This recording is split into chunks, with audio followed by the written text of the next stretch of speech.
ขอสวัสดีทุกคนด้วยนะครับผมอาร์มนะครับ Bangkok University นี่คือเกมของผมเองนะครับผมจะมาเล่นเกมของผมให้ดูนะโอเคเริ่มเลยครับ Start เกม Tutorial ก็จะมี Tutorial สอนนะครับผมเต็มไปหมดเลย มีอธิบายทุกอย่างนะครับเกี่ยวกับเกมนะครับผมโอเคเรามาเริ่มกันเลยดีกว่าเริ่มต้นนะครับผมเซตให้เป็นที่เลเวล2เลเวล6แล้วก็เลเวล7หรือ8นะครับผมเพื่อที่จะได้เห็นศัตรูในเกมกันนะครับก็จะมีไดอะล็อกขึ้นมาด้วยคุณจะได้รับบทเป็นเดนนี่ชายหนุ่มหน้าหวานครับถ้าไม่ทราบวิธีการเล่นก็กด ESC นะครับกดกลับเมนูได้นะครับผมโอเคกลับมาในเกมกันต่อเดนนี่นะครับจะเป็นตัวละครหลักของเราเขาก็จะมีไดอะล็อกนะครับเดี๋ยวเราคุยกันไปเขาแค้นนะครับที่พ่อเขาโดนฆ่าเมื่อ10 ปีที่แล้วนะครับเมื่อกี้คุณลุงแบดดิกนะครับผมโอเคแล้วก็กินเมทัลด้วยโอเคเราเริ่มเกมดีกว่านี่น้องสาวนะครับซิทคอนกลับมาโอเคนี่คุณแม่นะฮะแต่หรอกเราจะไม่อ่านนะครับผมเราจะดูที่เกมเพลย์กันนะโอเคคุณลุงก็บอกว่าจะพาเดนนี่กลับมานะครับครบ32แน่นอนนะครับโอเคเริ่มกันเลยมาเจ้ากอบบินเสียงกอบบินตายกอบบินถือมีดนะครับผมโอ้โหเยอะแล้วเชื่อฮึบกิ้งหลบได้นะครับกดสเปซบาร์ปุ๊บ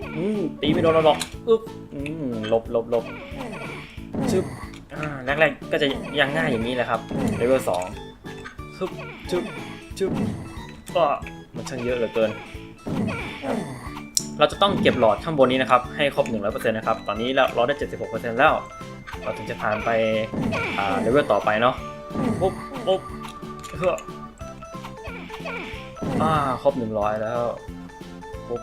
ผ่านไปเลเวลต่อไปนะครับผมพวกมันช่างมากมายเหลือเกินนะครับเดนนี่ก็แบบว่าต้องต้านให้ได้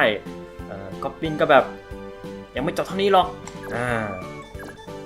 นี่ครับแล้วเขาก็ต่อสู้กันแมปเราก็ค่อนข้างที่จะใหญ่นะครับผมเดินเล่นได้นะฮะก็จะมีในส่วนของไอเทมนะครับเกิดตามแมปนะครับสุ่มเรื่อยๆนะครับผมเพื่อทำแมปแล้วก็วิ่งเล่นสักหน่อยนะครับนี่คือป่านะครับป่าในเกมของเราถ้าเข้ามาในนี้นะครับก็จะทำให้ก๊อบบินเดินหาเราไม่ค่อยเจอนะฮะมันมาแล้วนี่นะครับถ้าเราอยู่หลังต้นไม้หรือว่ามีอะไรบังเรานะครับตัวเราก็จะขึ้นเป็นสีน้ำเงินปุ๊บเป็นระบบที่ป้องกันนะครับเผื่อว่าอยู่ข้างหลังต้นไม้อะไรแบบนี้ก็มีธนูมาแล้วโอ้โหยิงธนูด้วยไปก่อนชุบ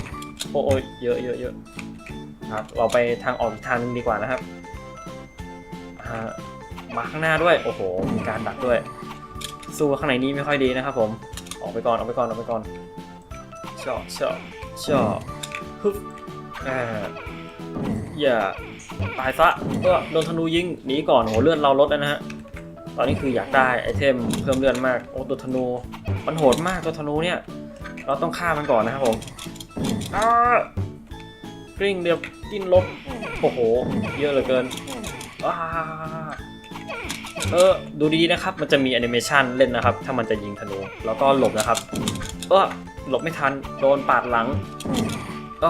จบแล้วเลเวล4นะครับต่อไปคือเลเวล7นะครับผมมันไม่ง่ายขนาดนั้นหรอกคุณยายบอกนะครับเอ็ดดูซ่าด้วยเขียนชื่อผิดโอเคก๊อบบินบอกว่าตายได้มนุษย์โอเคครับเขาบอกว่าให้เราพยายามหาไอเทมนะครับเราต้องพยายามหาไอเทมเพิ่มเลือดนะครับผมคือเกมนี้เนี่ยศัตรูมันก็ออกมาเรื่อยๆแหละครับแต่ว่ามันก็จะมีจำนวนจำกัดว่าสามารถออกมาได้มากสุดกี่ตัวนะครับผมแล้วก็เดินหาไอเทมนะครับระหว่างที่มันกำลังออกมาก็เขายังมีเวลาให้เราพักหายใจครับเหรียญเหรียญนี่คือจะเพิ่มส่วนของเปอร์เซ็นต์ข้างบนนี้นะครับถือว่าดวงไม่ค่อยดีเท่าไหร่นะครับวันนี้ ฮึบมาแล้วตายซะเชื่อธนูมาต้องจัดการธนูก่อนฮึบฮึบฮึบกิ้งหลบกิ้งผิดทางเชื่อโอเครอดนะฮะมาฟูงใหญ่จริงโอ้หลบไม่ทันเฮ้ยตัวออกมาแล้วออกนี้จะอึกถึกทนมากเลยนะครับผมแต่ว่าก็สู้ผมไม่ได้หรอกอันนี้เป็นเลเวล7นะครับเรามีทั้งหมด10เลเวลนะครับเลเวล10ก็จะอลังการกว่านี้นะฮะจะออกมาเยอะมากครับผมก็บินมาวิ่งหลบหนีก่อนออกมาหลบก่อนชุบต้องปิ้งหลบนะฮะลองออกฟาดใส่หน้านะครับโอเคผ่านแล้วนะครับผมครับเกมของเราก็มีเท่านี้นะครับถ้าใครสนใจนะครับสามารถกดโหลดเล่นได้นะครับข้างล่าง